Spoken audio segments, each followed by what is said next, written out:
Bem-vindos ao Psipod, onde batemos um papo sobre temas da psicologia. Eu sou Amanda Bezamar. Eu sou Luciane Bezamar. E vamos começar agora um episódio com uma convidada muito especial. Estamos aqui hoje com a Tânia Saad, médica, neurologista e neuropediatra, mestre e doutora pela UFRJ e médica do Ministério da Saúde. Bem-vinda, Tânia. Obrigada. É muito bom estar aqui, pessoalmente, conhecendo pessoas para quem a gente referencia nossos pacientes, vendo de perto o trabalho, reconhecendo esse trabalho já de tantos anos. É muito bom estar aqui. Obrigada pela oportunidade. Eu também estou muito feliz, Tânia, de estar te recebendo. Eu acho que isso aqui consolida isso que você falou, né? Acho que há quantos anos que a gente troca pacientes e que a gente conversa e que a gente está pensando juntas sobre como ajudar inúmeras pessoas, né? E hoje a gente poder estar com essa oportunidade de uma troca aqui. Tá? Obrigada. E essa mestre hoje vai falar um pouquinho pra gente sobre soft skill, que é o tema que a gente tem atacado. A Tânia trouxe uma perspectiva, antes da gente começar aqui a gravar, muito interessante do como a gente vai conduzir essa conversa sobre a soft skill, né, Tânia? E eu acho que a gente pode começar falando do como você enxerga que mudou a trajetória e o cenário atual da neuropediatria e da educação médica. É uma questão, assim, que já tinha havido uma primeira mudança, digamos assim, né? De quando eu terminei, a minha residência foi em neurologia, no Instituto Deolindo Couto, da UFRJ, e ali já existia um certo direcionamento. Eu sempre me interessei muito, mas muito pela neurologia infantil. Seguia uma mestre do coração, Lúcia Fontinelli, e não é que eu não me dedicasse aos pacientes adultos, mas o meu raciocínio, o meu pensamento já fluía melhor em relação às crianças, em relação ao neurodesenvolvimento. E com isso, sempre que era possível, eu trocava o meu rotatório na residência para passar pelo PI, que era a enfermaria de neuropediatria, enfim, né? E quando terminou essa fase da residência, eu engrenei com o mestrado e depois com o doutorado, tive um grande, digamos assim, estímulo, que foi ter uma filha prematura. E aí você se envolve ainda mais, né?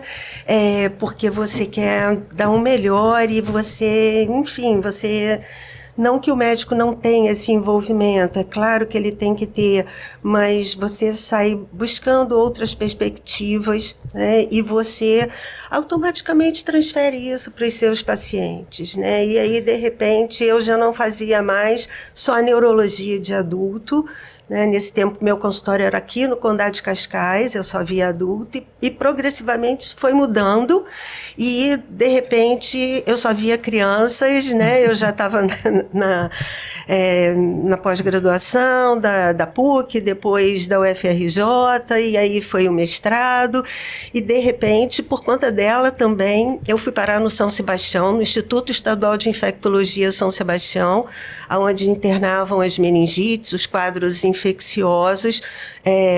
Foi dito que ela tinha uma deficiência imunológica e um dos riscos era ela fazer meningite. E eu queria estar muito atenta, porque eu achava que a gente não tinha aprendido tão bem a identificação do que fazia na meningite, enfim. E aí eu fui para lá e foi uma escola maravilhosa, né? Um hospital. Que ano mais ou menos isso, Tânia? Olha, ela é de 88, eu acho que deve ter sido em 90, um pouquinho antes, talvez. E aí nessa fase você já não fazia clínica de adulto mais aqui na Barra? Praticamente não. Não, né? Tá. Eu tenho uma curiosidade dessa perspectiva que você trouxe. Você disse assim, o meu raciocínio fluía melhor com crianças e com o desenvolvimento, né? Você diz que até antes da situação que você viveu da sua filha prematura, você já tinha essa perspectiva, esse autoconhecimento, a gente pode dizer? Eu acho que assim, eu sempre gostei muito de pediatria, né? Então, ao invés de você fazer... Eu fiz o internato em clínica médica, claro, era obrigatório, mas eu também passei um tempo grande na pediatria. E aí, você não tem uma relação tão objetiva, tem uma situação subjetiva que você tem que olhar para a criança, que você tem que perceber o desconforto dela, a dor, o que está acontecendo, porque essa criança, né, como Lefebvre diz, ela era averbal, daí a infância, mas ela não era sem comunicação, então ela sempre tem capacidade de comunicar, de dizer o que está acontecendo, só que não com as palavras que o adulto usa. E isso requer muito mais, digamos assim, lá atrás, uma soft skill que não era chamada assim, mas que o pediatra, a meu ver, precisa ter a mais, né? Então, devagarinho isso vai mudando, enfim, aí de repente eu me vejo só fazendo neuropediatria mesmo, né? Nossa, muito interessante, Tânia. Você trouxe 2 pontos muito legais. Um desse lugar da relação subjetiva, né? Que é um lugar que realmente é muito difícil de ser ensinado. Não é que não possa, eu acho que as pessoas só ainda não estão explorando esse lugar dessa relação subjetiva como poderiam, né? E o ouvir a comunicação mesmo quando não há verbalização. Exato. E isso não é só para os pacientes que têm acometimento de serem não verbais, né? A gente está falando de ouvir a comunicação quando você trabalha com crianças. Exato. E a criança... não é porque ela não tá falando os sintomas, não é porque ela não tá descrevendo aquilo que ela tá sentindo, como certamente a clínica adulta vai ter isso com mais, de forma mais explícita, não significa que ela não tá comunicando alguma coisa, ou seja, não significa que ela não tenha incômodos, que ela tá, de alguma forma, simbolizando esses incômodos ali. Então, é uma leitura apurada, isso vem né? de encontro a toda a nossa estrutura de trabalho, que é exatamente quando a gente diz para os pais, comportamento comunica. Esse comportamento não está assim só porque essa criança é desregulada, irritadiça. Comportamento comunica. Vamos entender o que é que está incomodando a sua criança, para que a gente possa seguir aí, né? E aí vai do viés desde uma simples rotina dentro de casa que pode ser ajustada até uma criança que pode estar necessitando de uma medicação, de um acompanhamento médico para algo mais consistente. Né? Exato. Então, excelente. E eu acho que assim, um comportamento, como você bem colocou, ele também tem uma gênese, ele também tem uma etiologia, né?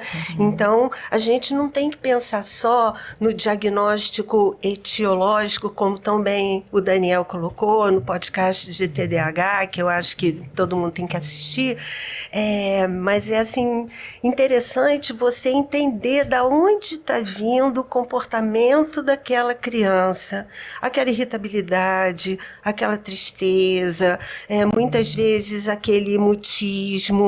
Com certeza tem um motivo. Então, entender a gênese desse comportamento é fundamental. Né? E no caso da criança é um pouco mais complicado, porque muitas vezes essa etiologia não é intrínseca, não é dela, não está vindo de dentro, digamos assim, mas é uma situação que vai mexer com o meio. Então, você precisa da disponibilidade daquele meio, daquela família, para que a gente consiga mudar algumas situações. Eu costumo dizer, né, Tânia, que é quase um bordado que a gente faz, né?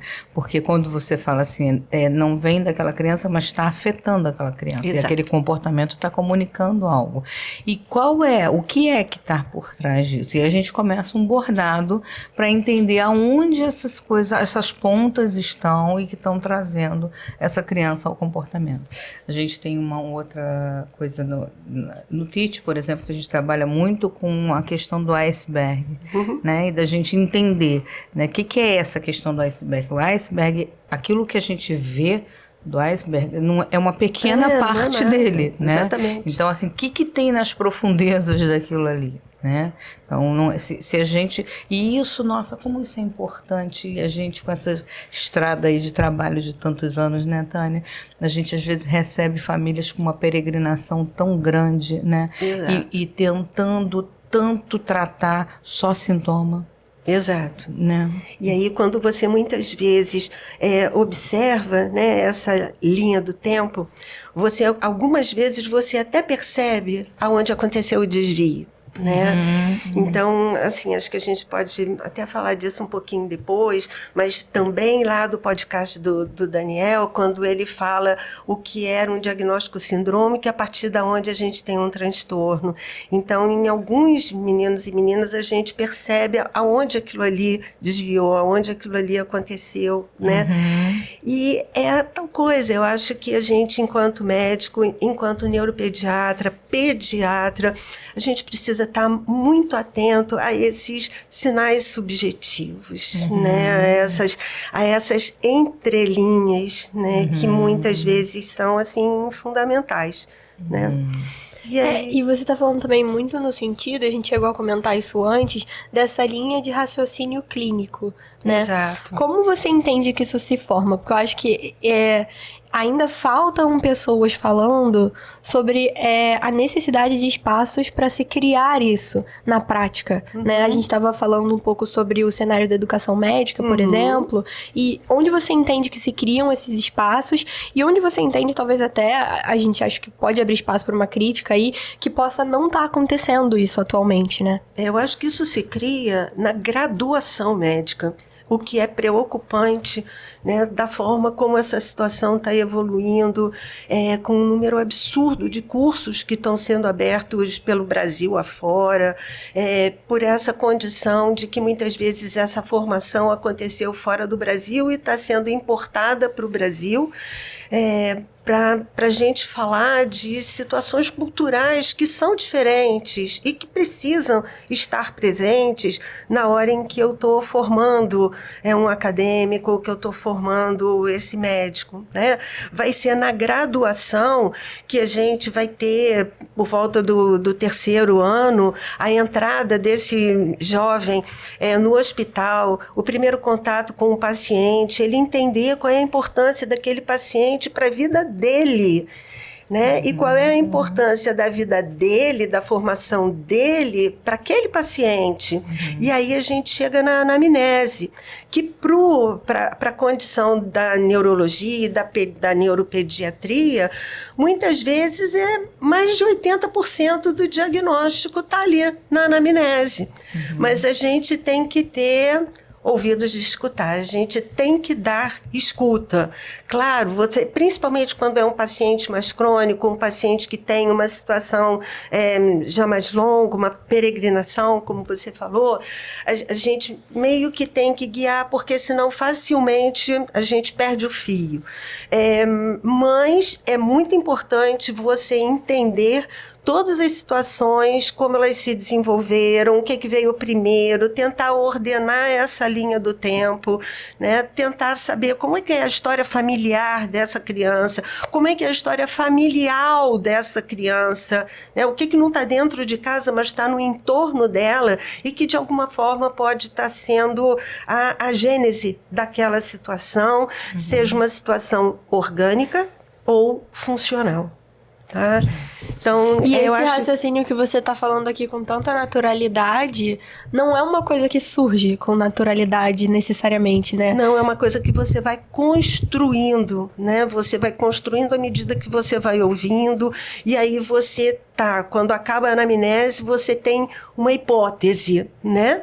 E aí você vai para o paciente. E aí vamos ver se o exame dele me dá respaldo à minha hipótese, né? E aí a gente vai partir do físico, e aí eu vou fazer o exame físico de todos os sistemas, né? O aparelho cardiovascular, o aparelho respiratório, começar pela pele e sistema nervoso estão muito unidos, então é extremamente importante que a gente tenha um momento de observação, de ectoscopia, né? E enquanto isso você está brincando com a criança e você está examinando a pele, você está vendo uma manchinha aqui, um outro sinal ali, e o exame já começou. Na verdade, o exame começa quando a criança entra na sua sala, quando você vê o paciente, você já observa se aquela criança anda ou não, como ela anda, se ela tem equilíbrio, se ela tem algum desvio, como é que ela sorri, como é que foi a primeira reação dela com o meio, né? Se é uma criança que vai ter alguma resistência, se você vai precisar usar alguma outra ferramenta, um brinquedinho, alguma coisa, como é que está o pensamento dela, o sentimento dela em relação àquilo que está acontecendo, né? Por isso que eu costumo muito perguntar para a criança, né? Você sabe, meu nome é Tânia, eu me apresento porque a gente já sabe quem ele é, mas ele não sabe quem eu sou, né? Então, meu nome é Tânia. Por que você veio aqui me conhecer hoje? E aí, muitas vezes, alguns dizem, porque minha cabeça está doendo muito, porque eu não estou conseguindo aprender. Mas, às vezes, eles dizem assim, eu não sei. Eu falei, você não sabe? Então, vamos perguntar para a mamãe, vamos perguntar para o papai para ver se eles ajudam a gente a entender por que eles acharam que precisavam trazer você hoje aqui. Mas, olha, fica tranquilo, porque não tem agulha, não tem injeção, ou seja, eu tento vencer aquela primeira barreira para que aquela criança também participe da consulta, para que aquela consulta não seja só o que os pais pensam, né? É importante você ouvir essa criança. Eu acho que teve uma pílula de conhecimento aí de soft skill tão importante que ficou no meio de todas essas coisas que você trouxe, essa aula que você está trazendo, que é a questão da atenção. Do como a gente precisa pensar que a nossa atenção naquele momento ali de exame ou de sessão, para quem trabalha, né, com outra vertente, a nossa atenção é do paciente. A sessão ou o exame começa quando o paciente entra na porta. Olha isso, que forte e que importante. E é muito curioso, Tânia, isso, porque óbvio que a gente fica remetendo para as nossas rotinas de trabalho, né? E como a nossa prática na psicologia, a anamnese, não é feita junto com o paciente, então há sempre uma tendência, né? A gente colhe aquela anamnese, entende a dor daquela família que está trazendo ali, o que está difícil, né? Porque eu costumo dizer isso também, assim, quando uma mãe chega para pedir ajuda de um profissional, gente, uma mãe quer saber do seu filho. Quando ela chega para pedir ajuda, não é um lugar mais confortável, né? Porque é onde ela não sabe, onde ela não sabe como seguir naquele contexto. Então você precisa ouvir a dor daquela pessoa como mãe ali. E aí você faz aquela lista de coisas que ela traz como angústias, né? E aí você vai fazer a primeira sessão da criança. E a gente faz, geralmente, eu oriento muitas pessoas a dizerem assim, não vai com a demanda dos pais, vai ouvir aquela criança. Exato. Porque muitas vezes a demanda dos pais é muito diferente da demanda das crianças. E é exatamente aí que está o ponto que a gente vai precisar trabalhar. Exato. Né? Porque às vezes esses pais têm uma expectativa sobre determinadas coisas daquela criança que nem é ela. Né? Porque quando a gente quer ser mãe e pai, a gente faz uma fantasia lá do filho idealizado, como é que eu quero meu filho, né? E às vezes não é aquela criança. O que você precisa é aproximar esse desejo desses pais, desse filho, e quais são as ambições, e quais são os desejos, e quais são os interesses que essa criança tem. Né? Acho que a gente usou bastante o termo anamnese, acho que a gente pode fazer um breve resumo aí, a gente sabe que a anamnese é uma coisa extremamente complexa, mas a gente fazer um breve resumo do que é essa anamnese, né? Acho que você pode trazer isso pra gente, Tânia. Por exemplo, a gente vai perguntar, né, o que trouxe o paciente ao médico. E aí, muitas vezes, o que ele aponta não é o mais importante. Quando você colheu a anamnese, chegou à conclusão e teve uma hipótese. Se torna importante porque foi aquilo que fez com que um paciente levantasse da cadeira dele, saísse da casa dele e chegasse até o que a gente, né, até a nossa presença. Mas muitas vezes não é o ponto mais importante para a doença dele. Mas, ok, tá ali, você vai guardar aquilo. Então, essa é a queixa principal. Tá? É como o paciente está vendo a doença dele, está sentindo. Por isso que a gente, enquanto médico, principalmente em doenças mais longas, mais crônicas, a gente tem que ter muito cuidado com o nosso linguajar, porque a partir daí, uma dor de cabeça vira uma enxaqueca, e nem toda enxaqueca, nem toda dor de cabeça é uma enxaqueca. né? Um desequilíbrio, uma perda de consciência vira uma crise convulsiva, uma crise epilética. Então, a gente tem que ter muito cuidado com os termos que a gente vai usando, porque essa família vai internalizando. Muitas vezes, aquele jovem, aquele adolescente vai internalizando tudo aquilo que está sendo dito para ele. Ele entra com uma dor de cabeça, às vezes tensional, por um erro de refração, e ele sai com uma enxaqueca da sua sala. Não é? Então, isso é importante. Muito alinhado com o que a Luciane falou, disso assim, a pessoa na medicina e na psicologia e nas terapias, né? Ela quer saber dela. A mãe quer saber do filho, a pessoa quer saber dela. Então, qualquer termo que você não tenha cuidado de usar ali, ela vai assimilar, porque o conforto existe no lugar de você saber o que você tem. Exato. E ela vai reproduzir isso. E esse desconforto é uma coisa que a gente não só tem que trabalhar do paciente lidar com esse desconforto, mas a gente também precisa viver com esse desconforto, né? Porque a gente, isso que você falou, assim, esse caminho de a anamnese vai levantar uma hipótese, a anamnese é a queixa, a anamnese não é a resposta. Sim, mas ela ajuda bastante nessa construção. Então, assim, eu vou perguntar o que começou, quando começou, como está evoluindo, está indo e vindo, desde que começou, está melhorando, está piorando, aconteceu uma vez e nunca mais aconteceu, não, já aconteceu outras vezes. Quando recidivou, aconteceu da mesma forma, foi de uma forma diferente, ou seja, você vai tentar ter mais detalhes sobre aquilo e você vai então formando a sua linha do tempo, a sua intensidade daqueles sintomas, você vai tentando organizar numa síndrome para ver se ao final de uma anamnese você consegue ter um conjunto de sinais e sintomas que você está vendo que assim, o Daniel falou aquilo, se você, agora a gente está falando na neuropediatria, eu estou te falando de um diagnóstico sindrômico, se você for falar com o cardiopediatra ele vai te dizer a mesma coisa, enfim. É uma situação que existe em todas as especialidades, tá? E a partir dali, você tem uma hipótese. Né? Você conseguiu formar uma criança que está com dificuldade para desenvolver a marcha, que teve uma asfixia perinatal, você percebe quando ela veio andando que ela tem uma assimetria entre os dois mídios corporais. Então, assim, você acha que ela tem uma síndrome piramidal. E isso me ajuda quando eu for para o meu exame físico, quais são os sinais e sintomas que eu vou buscar ali. Será que ela tem uma hiperreflexia? Será que ela tem uma assimetria de força? Será que o tônus também está aumentado de um lado e normal do outro? Ou seja, me ajuda a direcionar o que eu vou pesquisar naquela criança. Não significa que eu só vou pesquisar aquilo, mas vai me ajudar, vai me dar uma direção, porque o sistema nervoso é muito vasto, né? Vai da raiz do cabelo ao dedão do pé. Então, assim, tudo é sistema nervoso. Só daquilo que eu estou vendo, mas ainda tem tudo aquilo que eu não estou vendo, mas que está interferindo. E um lugar que você perpassou na sua fala também, Tânia, é o lugar do não saber, é o lugar da angústia. Por exemplo, você deu esse exemplo com a sua filha, que você tinha o receio de que não se sabia o suficiente sobre a questão dela, e isso te preocupava. Você trouxe a questão das famílias que têm que estar disponíveis, e quando a família não quer estar disponível.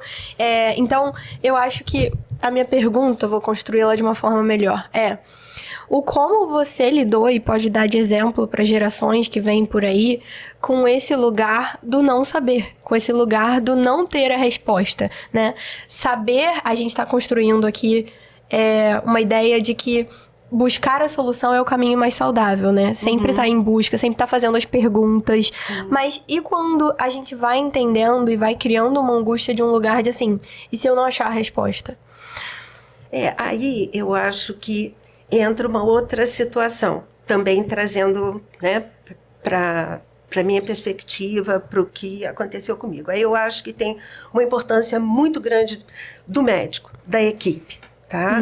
Porque muitas vezes eu digo, olha, eu ainda não sei o que o seu filho tem, mas eu sei de uma coisa, você não está sozinha nessa, eu estou com você, a gente vai buscar isso juntas, né? E eu acho que esse respaldo que você dá para a família, a presença desse médico, eu sempre tive no meu pediatra. Eu digo que é tanto que você vê assim, Que eu são digo no meu pediatra. pediatra. O pediatra era da minha filha, Dr. Miguel Abdala. Mas ele era o pediatra da minha filha. Mas ele sabia que a consulta dela tinha que passar por mim. Porque era eu que ia administrar as medicações, era eu que tinha que efetivamente aderir ao tratamento, eu tinha que acreditar nele, né? E assim, era ele que me dava essa confiança, que me passava essa confiança. Ele realmente foi um exemplo. Ele foi meu professor na UERJ, né? A minha formação foi na UERJ, no Pedro Ernesto. E ele já tinha me passado isso como professor. Talvez não fosse o professor mais empático, ele era chefe do isolamento do Pedro Ernesto, e ele era extremamente sério, disciplinado, enfim. E quando eu levei minha filha para ele, eu não me arrependi, e ele me ajudou muito, porque foi um período também de muita incerteza, de muita insegurança, até se chegar à conclusão de que, olha, não precisava ter tomado esse remédio. Olha, foi uma hipogamaglobulinemia transitória da infância, para o remédio, vacina, bota na creche. E eu tinha muito medo da meningite, porque ela não era vacinada. Então, só você confiando muito no outro e o outro dizendo, vamos lá que eu tô do teu lado, né? É que você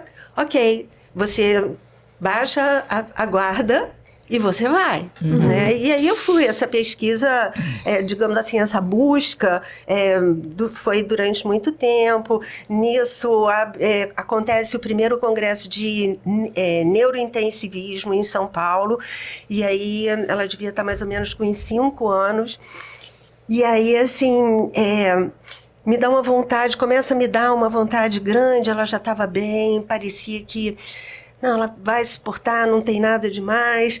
E aí me dá uma vontade, como a gente diz, o útero coçou de novo e me deu muita vontade de ter um outro filho. Mas assim, será que é isso mesmo, né?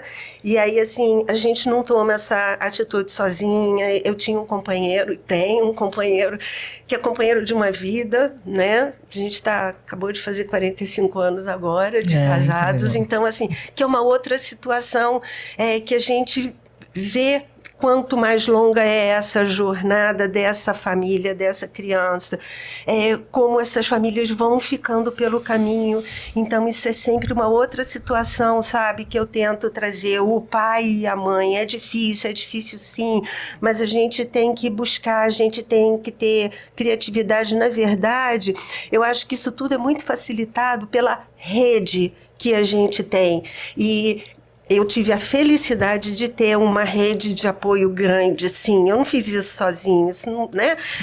E rede é o médico, são as pessoas que me ajudaram a cuidar dela, os colegas que trabalhavam comigo e que entendiam muitas vezes a angústia que eu estava, como eu chegava no plantão, e que me ajudavam a passar aquele sábado, era o plantão do sábado do Cardoso Fontes, né? E, enfim...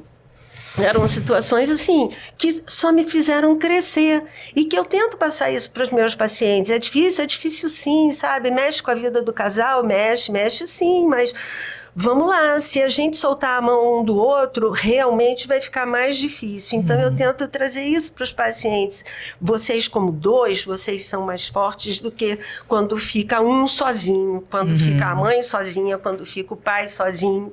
Então, assim, para essa criança é melhor estarem os dois, e para cada um de vocês é importante que vocês estejam juntos por vocês. E não apenas assim, não, é pela criança. Não, pela criança só não vai dar. Tem que ter um plus a mais, tem que ter um sentimento por vocês. E aí, assim, voltando lá para a anamnésia, isso vai fluindo, você vai chegando ao exame físico, você vai vendo, realmente, fecha uma síndrome piramidal. Então, eu estou com um diagnóstico sindrômico, e aí eu volto na anamnese, vejo como é que foi o desenvolvimento desenvolvimento, né? A instalação dos marcos, como é que foi o desenvolvimento dessa criança. Hoje a gente já não fala tanto em marcos, mas que no fundo a gente tem uma cronologia para essas coisas acontecerem, para essa maturação do sistema nervoso ir se mostrando, né? E isso é importante. Acho que eu tenho duas coisas para falar. Assim, uma resumiu como você respondeu brilhantemente a minha pergunta, né, da questão da angústia. Você trouxe dois pontos muito importantes de resposta para essa questão da angústia do profissional e ainda incluiu um olhar aí das famílias e dos responsáveis em volta dessa angústia, que são a presença de uma rede de apoio.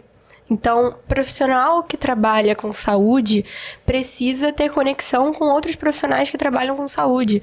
Você não vai ter a resposta para tudo, mas o segundo ponto que a Tânia trouxe foi: você não precisa ter resposta para tudo, você só precisa saber fazer um acolhimento e um suporte para aquele seu paciente.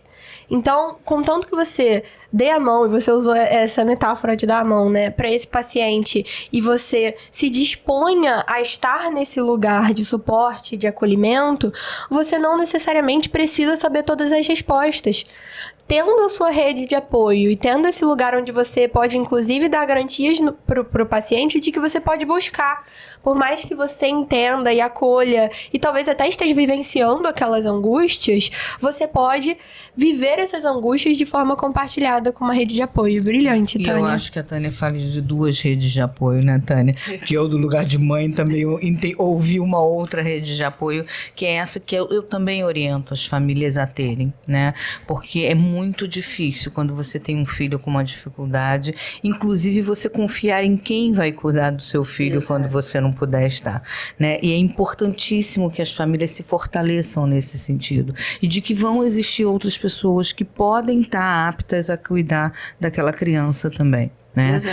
Esse acho que é um ponto-chave. Quando você falou da rede de apoio, eu entendi que tinha toda essa rede que a Amanda comenta, mas você também teve uma rede de apoio pessoal aí. Exato. Que te ajudou até a ser a brilhante profissional que você é, ir atrás e fazer caminhos, porque a gente sabe que com um filho que tem uma dificuldade, isso não é simples. Uhum. Né? Nós sabemos disso de vários lugares, né?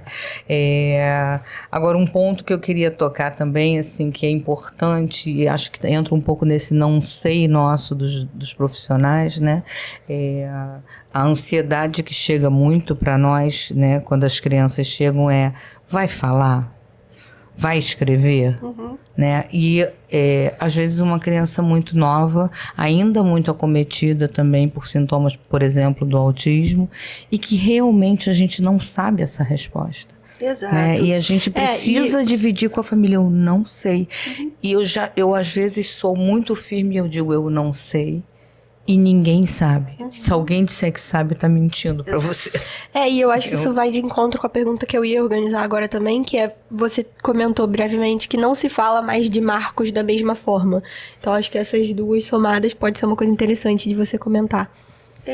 Porque, veja bem, o desenvolvimento daquela criança, ele sofre muitas influências, né? Do meio, do próprio desenvolvimento, da genética. Então, quando eu estou frente a essa criança, eu tenho que pensar em fatores ambientais que possam estar mudando o desenvolvimento dela, fatores geneticamente determinados e fatores que incidiram sobre ela. Né? Então, eu tenho que explorar esses três universos para tentar chegar à causa, à etiologia daquela situação.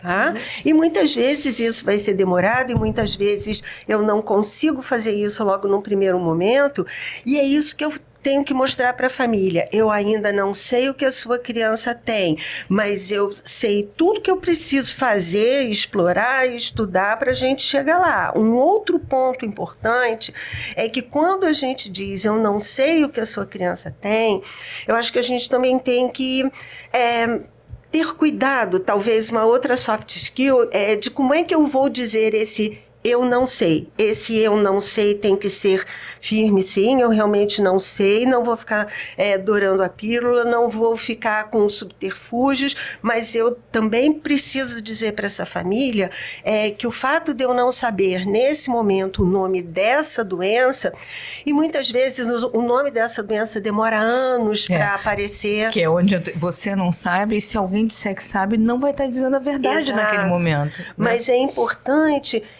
que esse acompanhamento, que o tratamento em si comece logo. E eu mostro isso para eles. Olha, o seu bebê já tem mais de um ano, ele já devia estar andando, ele ainda não está. Eu ainda não sei por que ele não está andando, mas eu sei o que a gente pode fazer para ajudar ele a começar a andar. E do momento que essa criança passa de deitado para sentado, de sentado para de pé, o mundo se transforma e vão chegando outras situações. Essa sua fala também é tão importante para as outras terapias, Tânia. Com certeza. Porque eu acho que talvez até mais, assim, porque sintomas neurológicos também, mas físicos, acabam chamando mais atenção das pessoas, né? Elas querem ajuda para tirar esses sintomas de alguma forma. Mas os sintomas, por exemplo, de uma terapia, desses pequenos estímulos, muitas vezes as famílias só compreendem a necessidade se tiver um diagnóstico. Ou se estiver num extremo de desregulação, né? Eu falei essa semana para uma conhecida que me pediu para ler o neuropsicológico da filha. Eu falei assim, mas qual seria a função de fechar esse diagnóstico agora? Porque a neuropsicóloga disse pra ela precisa de estímulo, e ela continuou angustiada, como se, meu Deus, eu não tive uma resposta aqui. E aí eu fiz um caminho com ela de entender que a resposta dela já era essa. Essa é a resposta. Você precisa trabalhar essas coisas. Isso aqui já te deu o norte do que você precisa trabalhar. O nome não vai mudar as ações que estão acontecendo ou que precisam acontecer necessariamente. E a gente vem, né, Tânia, de uma época... Hoje em dia o acesso à ciência está muito mais rápido, muito mais fácil, né? Mas a gente vem de uma época que, assim, um artigo até chegar, né, que foi publicado lá na Alemanha, até ele chegar aqui, isso levava um tempo para acontecer, né? Hoje o mundo tem um acesso muito rápido, né?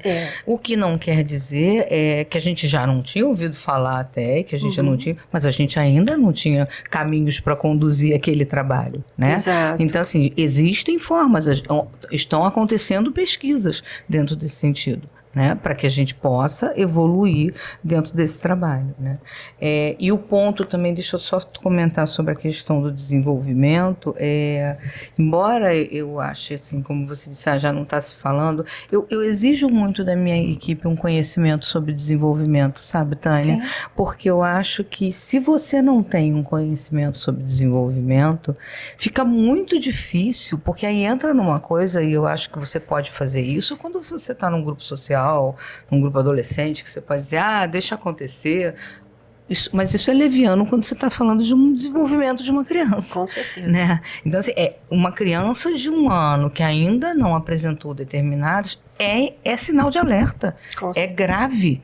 É importante que seja visto, mesmo que aquilo não tenha nome. Essa criança precisa ser estimulada. Né? Eu acho que, somando essa perspectiva, o que eu entendo disso é que a gente precisa saber o bastante de marcos do desenvolvimento para entender quando a gente pode ou não ser maleável com o olhar com aquele paciente. Então tem que saber de forma muito consolidada. Acho muito legal porque você falou assim, a gente fala hoje diferente de marco do desenvolvimento, mas não significa que a gente não fale sobre marco do desenvolvimento. Com certeza. Né? A gente tem que falar, existe por um motivo e é importante por um motivo, né? Da gente conseguir ter parâmetros e entender o que tá fora e o que tá dentro de uma adaptabilidade. E fundamentalmente no mundo da neuroplasticidade. Exatamente. Né? Onde a gente tem as janelas de oportunidade, onde a gente cada vez mais vem entendendo isso, vem vendo como isso é verdadeiro, né? E é importante que a gente não deixe isso passar. Né? E aí a gente começa a pensar, né? Tá me ocorrendo assim numa outra vertente, a questão dos diagnósticos precoces, passando lá para o outro lado, né? Mas se eu não tenho esse diagnóstico, eu vou perder o tempo de tratamento. Não, é justamente para não perder essa janela de oportunidade, que apesar de eu ainda não ter o nome dessa doença, ou pior, não ter o CID, o Código Internacional de Doença, daquela patologia, daquela situação, eu não deixe de tratar essa criança. E aí você falou da angústia das famílias. Muitas vezes a família fica angustiada porque ela sabe que se ela não levar o CID, o plano de saúde não libera aquele tratamento. E aí vem uma outra situação. Mas não dá para botar um CID provisório, seria tudo de bom se a gente pudesse, mas o plano também não aceita um CID provisório. E aí fica aquela situação assim, mas então o que a gente vai fazer para viabilizar a abordagem da equipe interdisciplinar? Então, assim, são situações bastante complexas que a gente cada vez mais está adentrando e contaminando as nossas ações, as nossas condutas na clínica. Com certeza. Então, fica aquela pressa de se fechar o diagnóstico, porque eu preciso de um CID, porque eu preciso de um CID. E muitas vezes a criança, pelo fato de começar a reabilitação, começar a intervenção um pouco mais precoce, ela vai tendo um desenvolvimento, como você falou, ela vai tendo a estimulação que estava faltando e ela vai dando sinais progressivamente de que o caminho não vai ser aquele, o caminho é um outro, é mais benigno, de uma intensidade menor, entendeu? Então, assim, são muitas situações que o médico enfrenta hoje, que a equipe interdisciplinar enfrenta, para conseguir conduzir. E para isso, a gente precisa falar com as famílias de uma forma que ela consiga entender, de uma forma cujo vocabulário seja acessível, de uma forma sincera, de uma forma empática. E eu já estou falando das soft skills, né? De como a gente precisa estar acessível àquela família, deixar o caminho aberto para que ela também pergunte, porque ela está ali na minha frente, e aí tem um outro concorrente ainda pior adentrando o consultório, que é o Dr. Google. Então, na minha frente, o pai abre o celular e ele começa a ver aquilo tudo que eu estou falando, o que é, aqui tem lógica aquilo que está falando, o que o ChatGPT está achando daquilo, né? É aquilo mesmo, tem algum artigo falando sobre aquilo. É um desafio, desafio. Essa semana eu ouvi isso, né? Um pai e uma mãe de uma criança que está comigo desde muito pequenininho, e que a mãe, apesar de ser uma mãe, digamos assim, até um pouco mais rígida, né, e muito, muito atenta, diria uma super mãe, no bom sentido, e está chegando a hora da gente medicar essa criança, e o pai está muito resistente, porque medicar parece que é tirar o brilho dele, né, e a mãe diz para ele, eu não vejo assim, né? Eu acho que é para manter esse brilho, é para que esse brilho não seja ofuscado por toda essa angústia e ansiedade que ele está passando. E o pai diz assim, não, eu preciso de mais, eu vou atrás de mais. E aí, assim, foi engraçado, né, que eu esperava até a conduta oposta desse casal, que eu já conheço há muitos anos. E aí, assim, ele falou assim, não, a senhora me dá o nome do remédio, a senhora me dá a receita, mas eu preciso de mais informação. E a mãe diz assim, mas quem pode te dar essa informação está aqui na nossa frente. Pergunta para a doutora Tânia. E ele falou, não, e aí eu sei, né, eu acho que ele vai buscar uma segunda opinião. Nada que eu mesma não tenha feito com a minha filha. E eu comecei a falar do congresso de neurointensivismo, e foi justamente nesse congresso de neurointensivismo, que aconteceu em São Paulo, que eu pego todo o arsenal de exames, todo o portfólio da minha filha e levo para a Magda Carneiro Sampaio, que era imunologista, que estava na USP, eu marco uma entrevista informal, não foi nem uma consulta, não, né? E eu vou falar com ela e eu mostro tudo e digo para ela, o que você acha que minha filha tem? Ela falou assim, hipogama globulinemia transitória da infância, para a imunoglobulina da sua filha. Eu, como assim? Vacina a sua filha, bota a sua filha na creche, deixa a sua filha viver, vai você viver. Uhum. E quando eu volto para o Rio e digo isso para o meu pediatra, ele vira para mim e diz assim, eu já tinha te falado isso, e tinha mesmo, entendeu? E ele não fala do tipo, mas eu te disse. Não, ele não aponta o dedo para mim, entendeu? Ele me acolhe e ele fala, então, Tânia, vamos lá, vamos junto. E isso é uma soft skill muito importante, né? Que é você reconhecer que aquela dor e aquela necessidade de outros olhares não diz sobre você como profissional. Uhum. Diz, na verdade, sobre o tamanho da dor e da angústia que aquela família está vivendo. Naquele contexto, né? Uhum. Sim. Então, assim, sabe, tem paciente que some, leva 2 anos, daqui a pouco ele volta, e aí você tenta refazer a jornada dele, o que já foi feito, mas sem dizer, tá voltando agora? Por que tá voltando agora? Não, tá voltando agora, que ótimo. Né? E um outro contraponto aí, Tânia, que eu vou tocar também, né? Assim como a gente, acho que tudo entra num grande carrossel nesse contexto, e como os planos de saúde começaram a fazer essa exigência dos diagnósticos, né? É natural que talvez diagnósticos que a gente fosse levar ali mais 2, 3 anos para fazer, a gente acaba antecipando para que a criança possa viver a assistência necessária, né? E aí a gente tem um outro lado que chega para mim e que eu conheço, né? Que é aquele lado assim, a criança tá com dificuldade, nitidamente aqueles pais já estão desconfortáveis com alguma coisa no desenvolvimento da criança, mas eles não vão pelo medo de um diagnóstico. E aí você vê, e quando chega, é uma angústia, e você precisa tanta soft skill para você conseguir acolher, né, validar a dor daquela família e dizer para eles, precisa tratar. Se vocês não querem dar um nome agora, não vamos dar nome, precisa tratar, né? Vamos tratar essa criança. Né? Gente, tanta coisa importante aqui, fica difícil até saber, assim, que parte foi mais enriquecedora dessa conversa. Acho que a gente fica por aqui hoje, tá? A gente vai trazer a Tânia de novo para mais um assunto interessantíssimo. Falamos de soft skill, vamos falar sobre algum assunto mais pedagógico. E você quer deixar alguma mensagem final, Tânia? Eu acho que assim, como soft skill, a gente deixa a mensagem de que, na verdade, são... digamos, sinais e sintomas de cada um de nós, né? Da nossa escuta para o outro, da nossa flexibilidade, né? De interpretar. É muito difícil interpretar, ouvir, interpretar e não julgar. E que esse jovem residente, que esse jovem médico mantenha os ouvidos, né, de ouvir, independente de um DSM, independente de um organograma que ele tenha, de um fluxograma, de um handbook, né, que ele interprete tudo isso e que ele não perca a pessoa que está ali, não perca de vista aquela pessoa.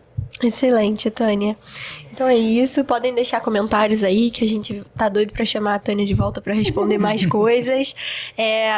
Curtam os nossos vídeos, ativem a notificação pra vocês receberem os próximos e aprenderem aqui tanto com a gente, que nem a gente aprende aqui com vocês. E sigam a gente nas redes sociais. A gente fica por aqui hoje. Tchau, tchau. E vamos refletir sobre as soft skills, elas são importantes. Tchau, tchau. Tchau, tchau.